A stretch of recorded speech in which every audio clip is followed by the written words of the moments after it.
शेलापूर सांगत रस्त्याचे मी वेळोवेळी निवेदन तहसीलदार साहेब यांना दिले व त्यांनी हलगर्जीपणा कामात दाखवला व त्यांच्या तहसीलचा पंधरवडा जो असते किंवा जे अतिक्रम रस्ते असतात त्याच्यावर अतिक्रम जे करेल असते रस्त्यावरती ते काढण्याचा त्याचा पंधरवडा असते, त्यामध्ये आम्ही निवेदन दिले होते, पण तरी त्यांनी कोणतीच कारवाई केली नाही। आम्ही त्यांना 26/12/2025 रोजी निवेदन दिले होते किंवा आम्ही आत्मदहन करू, तुम्ही या एका महिन्यामध्ये आमचे अतिक्रम काढून देण्यात यावे।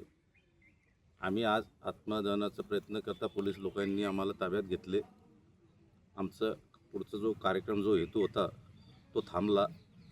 याच्यानंतरचे आमचे जे आंदोलन याच्यापेक्षा खूप जोराने महसूल मंत्री चंद्रकांत बावनकुळे साहेब यांच्या बंगल्यासमोर मी आत्मदहन करेल म्हणजे करेल आणि हा रस्ता खुला केल्याशिवाय मी गूप बसणार नाही।